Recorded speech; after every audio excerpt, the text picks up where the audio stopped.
The Redskins and Lions were close. Now, we know Matt Stafford is a guy really liked by Peter Schrager and Nate Burleson. Are you as impressed? Oh, you have to be. Matthew Stafford's playing as complete a football as we've seen for a while. You know, you have to go back when he had that 41 touchdown year. They were a good football team. He had Megatron. But right now, I'd say Matthew Stafford is playing his best ball. He's on target for 68% completion. I got to look at my notes here. 34 touchdowns, single-digit interceptions. So if he can have the kind or close to the level of play when he had that 41 touchdown year, and they won the division, yet keep that 16 interceptions that year. If he keeps it down into this range of the single-digit interception rate, plus he's throwing the ball with balance, they still need to find that running game. But yeah, they're a team that feeling good about themselves. With they've strung together some wins in a row. Coach, let's stick with the quarterback. We will cover the Vikings and Eagles contest in just a bit. But right now, why don't we fire up Washington and Detroit, where it's homecoming for former Michigan State star Kirk Cousins. Last week, he threw an ugly pick-6, but Washington won the game. They've now won 4 straight. So, Jimmy, are you convinced Cousins is over that early season slump he was in? Yes, Cousins not forcing the issue. He's not trying to prove himself. He's protecting the ball, and he's back playing the way he did a year ago. All right, as for the Lions, Matthew Stafford has been on fire. In the last 2 months, both victories, he's thrown 7 touchdown passes with no picks while completing 75% of his passes. And when it comes to Stafford's career, check this out. Today is his 100th career game, and through 100 games, no one in the history of the league has had more completions nor more passing yards. At just 28 years old, Stafford is in line to break a whole lot of NFL records, even without the recently retired Calvin Johnson. Because now, Stafford is a 3-headed monster replacing Megatron out at wide receiver. The dynamic between us 3 years, we just bring our experiences, bring our personalities, and just have fun. Marvin is an incredible athlete, a great teammate, and he shows up to work every single day, with a purpose to get better. I look at Golden as a creative dude, especially when he has the ball in his hands. Some things he does are unconventional, but they work for him. I like to refer to Anquan as like that old faithful wedge you have in your golf bag. You know what you're going to get out of it. You know when it comes down to it, he's going to make a key catch. I'm not sure if we have a number 1 receiver. I think Jim Bob does a great job of moving guys, creating different matchups. We line Golden up in the backfield, Anquan's motion. We can get guys in different positions by saying one word, and I think that's what Matthew Stafford's very comfortable at doing. Diving catch! Calvin, end zone! Oh, baby, he is hot today! Well, obviously, Calvin is a great talent. We miss him truly, but we have to move on. We have to show up with purpose, and I think that excites the guys around this organization because that means more opportunity for us to make plays. I don't feel any pressure replacing a guy like Calvin. I know what I could do, and with opportunity, I know I could get the job done, and we all could get the job done. Throws end zone, it is caught! Oh, baby! Honestly, I think what led to a big game last week was really just going back to the basics, just staying focused and trying to help this team win. And remember what got me to this point in the first place. The Lions haven't had cheerleaders in forever, I think, and after I scored my touchdown, I just kind of saw the new hires there, and I just wanted to go party with those girls. And that's kind of the name of my game, just have fun out there. Hopefully the future for this team is a Super Bowl. I mean, that's the reason that I came here. I think it's up to us to realize our potential and to chase that dream.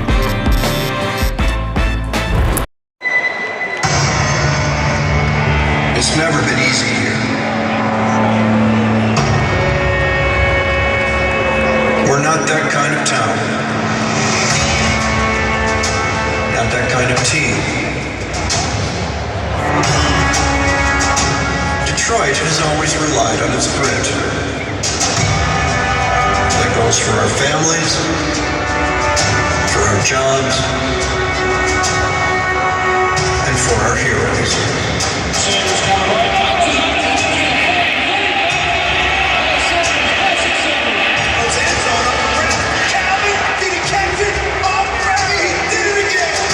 Around here, we work.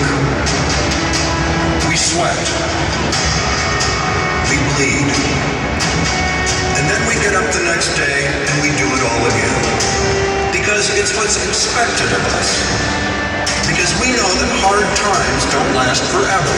And we do it because if you endure enough hardship, Stafford is down on the field and is not getting up. Enough adversity. adversity, the reward is bigger. The feeling is greater.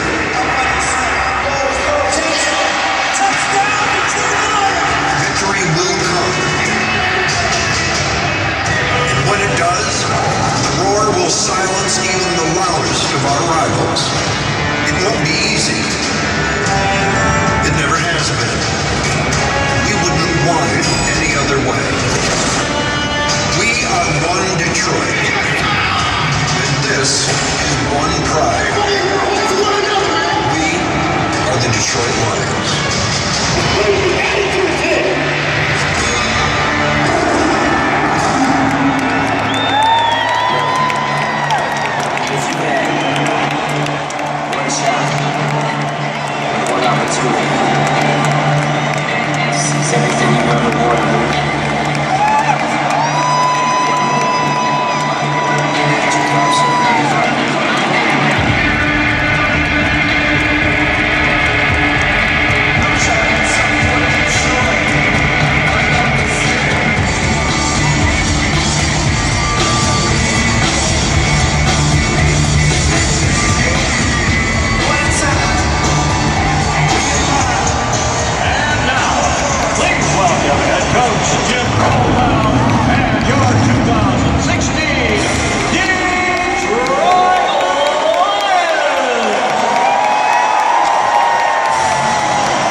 Team. They were also at home all these 3 games, but look at those touchdowns to interceptions for Stafford. Rating. Look at the passer rating. Hey, Adams, this guy, pretty good. And I spoke with Golden Tate after the game. Listen to what Golden Tate has to say about his quarterback. Hey, right now, I think he MVP. I think he been MVP for a long time. He brings it every single day, every single snap, takes hits, pops back up, makes another play. You got to love that. So it's an honor to be playing with that man, and he leads us, and we follow. Peter Schrager there with Golden Tate. MVP. You said, I remember you saying this, when Matt Stafford finds rhythm with the guy, it stays. Golden Tate had another good game. You saw what Matt Stafford did. And this is not the first time that we've been singing Matt Stafford's praises on this show. Let's take you back to last week. Take a look. So we're talking a lot about Aaron Rodgers. We give Tom Brady a lot of love on this show. I'm going to say it right here. Matt Stafford is one of the best quarterbacks in the NFL. He might be the best. Peter, it was huge at the time, and I know it raised eyebrows. I know it made waves both on Twitter and in Detroit. Yeah. You make the trip to Detroit this weekend. You were there in person. Are you still feeling that way? Obviously, after that, you must. I was so surprised by the reaction to that comment. I show up in Detroit, and it's in the Detroit Free Press. Dave Burkett has a whole article about it, and moreover, people thought I said the world was flat or something. Yeah. Even in Detroit. Even in Detroit. Yeah. Yet he continues to do this. He throws a team on his back. Guys, look through the first 100 games of his career. If you look at the numbers of what Matt Stafford is doing, he is first all-time in completions, first all-time in passing yards, and first all-time in three. I mean, it's not like this is a flash in the pan. He's been building towards this, and when Calvin Johnson went down, I think a lot of people wrote this team off. He's gotten better without Calvin Johnson. He's doing this, Kyle, without Theo Riddick. All right, Theo Riddick's an incredible back in the backfield. He is without Amir Abdullah, without Dwayne Washington. We're talking about Zach Zenner and Justin Forsett, who still has cobwebs on him off the couch, and they continue to win. You saw the game-winning drives. I just think that as a country, we don't talk about the Lions enough because they're in Detroit. It's kind of a team that isn't usually winning. But we have to give respect to Matthew Stafford and the Lions right now. They've won us of 3 straight games, and he is playing better football than any quarterback in the NFL. I will double down on that because I'm seeing it every week. Peter, there's something funny I think that fans do where they make up their minds on quarterbacks and they just leave it there. You know, Aaron Rodgers is the best quarterback of all time, first ballot Hall of Famer. Cam Newton's taken over the league I don't know. Matt Stafford is a guy you might have made your mind up about 3 years ago. You know, it's Detroit. They don't win anything. They're losers. Matt Stafford, he's got a big arm, but he makes a lot of picks. He's never won in the playoffs. You kind of make your mind up that that's who Matt Stafford is.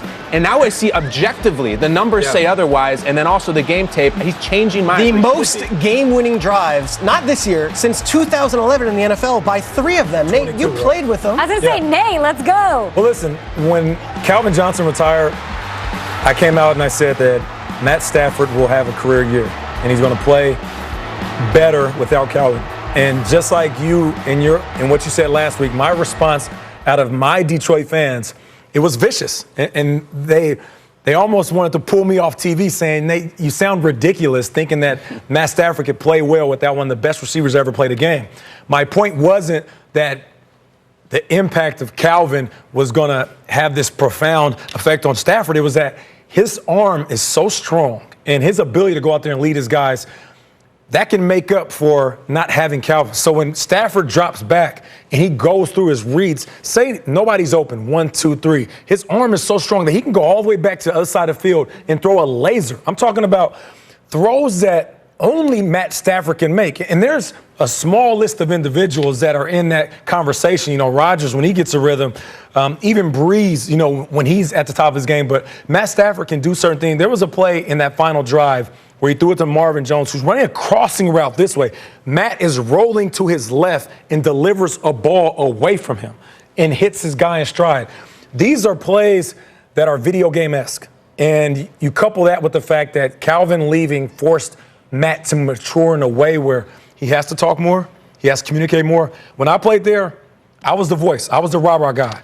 The calm was Calvin Johnson. And then you had guys on defense like Glover Quinn and Steven Tulloch that would talk. So Matt never really needed to talk. Now he's doing everything. He's showing what type of quarterback he is on the field. But then when things go wrong, like we saw a couple of games ago where he's yelling at guys and get out of Golden Tate wrong the wrong route. What are you doing?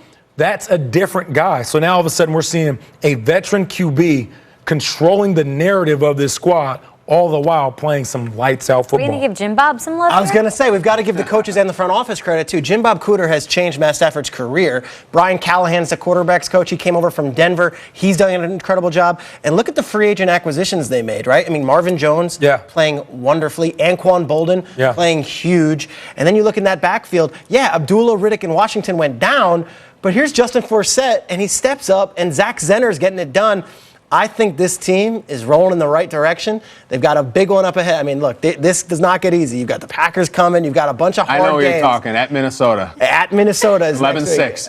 And Peter, you know you're going to get some of that same reaction because we're running the caption, is Matt Stafford the best quarterback in the NFL? And the Tom Brady crowd's going to come in, and the Aaron Rodgers crowd, whatever it may be. It's still going to come. Nate's you know just that. kicked back, ready for it. You sat here and you said we all picked a quarterback under 30 that we laughed at you. I laughed at you. The joke was Nate was late to the production meeting. Laughed at you because you were Russell, late. Cam, and Luck. Yeah, and he laughed at you for taking Stafford. You said, I'll take Stafford. What I do know is this team has always felt disrespected.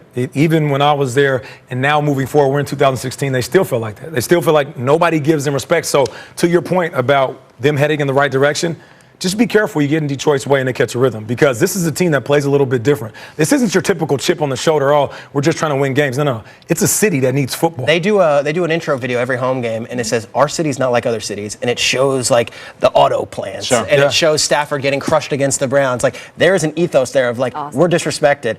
And I'll just say this in closing. Golden Tate said he's the MVP. If I had to make a bet right now and make a vote, I might go there, too. What do you guys think? Tweet Detroit, us stand up. What up, though? While we check in with Will Selva out in the NFL newsroom in Los Angeles. He's got some news. What's up, Will?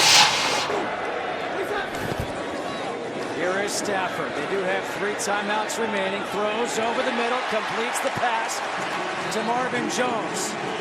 Remember, because of that extra point, they need a touchdown. There's 2 guys on the planet that can make that throw. Stafford and the other one lives in Green Bay. Off the back foot, sideways, falling away. Stafford stepping up. Stafford's going to run. He's got the first down. And now they will call a timeout.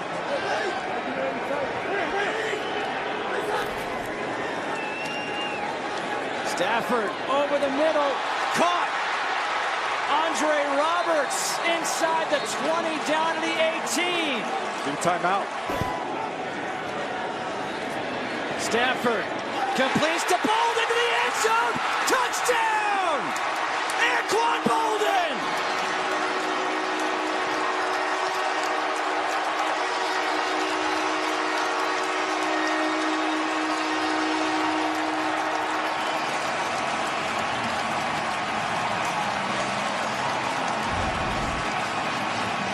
Anquan Bolden sitting in here in the slot. We just talked about it. Dangerous in the red zone because he's so smart in zone coverage with a little hesitation move. Then did a little swim technique, Charles, inside to clear the defensive back to give him that passing lane to hit it. And how about the protection? That's the game. 3 in a row for the Lions. Matthew Stafford engineering that game-winning drive. 20-17. The Lions snapped the 4-game winning streak. Nice job out there, man. Heck of a job. Let's see somebody can do a little bit better breaking it down than I did. Come on in here, Reed. Here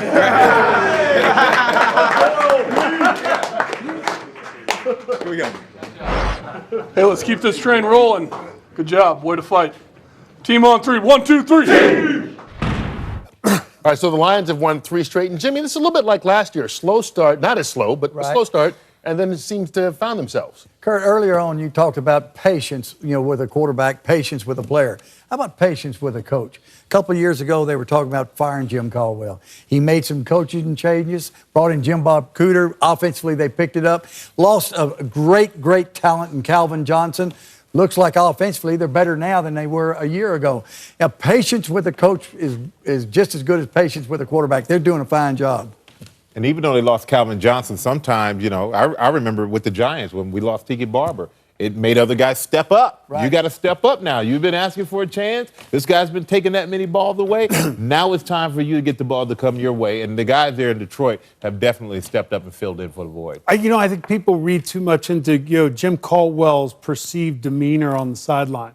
Seems to be really calm, not emotional. Saw that one turnover a couple weeks ago on the sideline. Jim Caldwell practically jumped onto the field, wanted first down in the other direction. Jim Caldwell, if anyone spent any time with Jim Caldwell, other than outside of that football team, Jim Caldwell's a fiery guy. Mm-hmm. He's just a calm guy on the sideline. Yeah, you look at, I thought today, both the Redskins and the Lions, 2 teams, you pick your favorites one way or the other. Both of them came playing one another. We're on the rise. And I don't think Washington goes home and we're going back the other way. Washington's really an improved football team. But I think the Lions have won 3 in a row now. And you gain momentum. Jimmy, your head coach, as your team starts believing in what you're doing, you take a good player, maybe some of those become great players. But one thing I did notice was Matthew Stafford playing out of his mind, and is also becoming a vocal leader, a real leader in the game now, Howie. At the end of games, Yeah, and Terry, winning a close game the way they won it, coming from behind, that helps the momentum even more so if they had won it by 3 touchdowns. That helps a team as far as confidence in the next week. Yep. Everybody likes Matthew Stafford, right? Yeah. Oh, yeah. Okay. Just make sure we get that point out there. You know what, That's all. When you got 1 minute and 5 left, and you don't have Johnson anymore, the big Megatron guy, and you've got to spread the ball around. I mean, that makes him a better quarterback. He has to read coverages, where in the past, he may have said, well, this is a big game. I got to go to Calvin. Not the case anymore. He did it. Went down the field 75 yards in 49 seconds to get the touchdown. They were down by 4, so it had to be a touchdown. That was an impressive drive by Matthew Stafford and the Detroit Lions. And I'm sure tomorrow Colin Cowherd. The Redskins. Now that's interesting. Because if y'all remember last week, the Redskins were all over, brother. All over Stephen A. Stephen A got a problem. Hell, he think he doing. All I said was, y'all ain't been in the Super Bowl since 1991. Y'all ain't win a damn thing. And on top of it all, you sitting there talking about you the kings of the NFC East when you in second place, having already lost to the first place team, which is the Dallas Cowboys. That's all the brother said. That's all I said. And next thing you know, everybody attacking me. Local radio attacking me. Fans of the Redskins attacking me. Everybody going off all the damn time like I talked about somebody's mama or something. I mean, that's what you would have thought. You would have thought that I sat up there and called out somebody's mama. And I did no such thing. I just highlighted how the Redskins ain't doing, it ain't a big deal because their target shouldn't be the NFC East. It should be bigger than that with Deshaun Jackson, with Pierre Garçon. Hopefully when Jordan Reed comes back, with Kirk Cousins, with this kid Matt Jones, with Kerrigan and the crew leading the defense, with Josh Norman there, you should be better. And what did they do? These brothers went out and lost to the Detroit Lions. Without Megatron, by the way, who's no longer there. He's retired.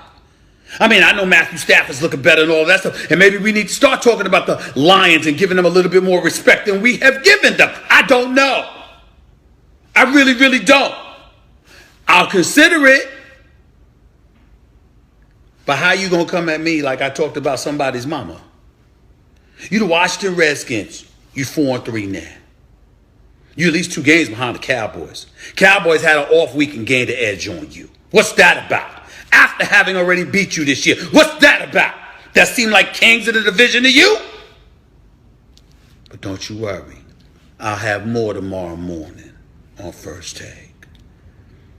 By the way, I did tell y'all there was some good news, didn't I? Let me tell you what the good news is. Did you see the Eagles today? Did you see the Eagles ball against the Minnesota Vikings? Is it possible that it is time to start looking at the Eagles and legitimately asking the question, can these brothers give the Dallas Cowboys a run for their money in the NFC East? I see this kid, Samuel Gideon, talking about gold ball, gold ball. Look, I'm going to keep the hair on my head, man. I'm almost 50 years old. I don't give a damn if I'm looking like George Jefferson. Kiss my black behind. Stop commenting on how a brother look. Think about how the sisters look. How about that? But I digress. My point is, maybe the Eagles can start doing a little something. I'm just saying. Something to think about. I'll talk about that tomorrow, too.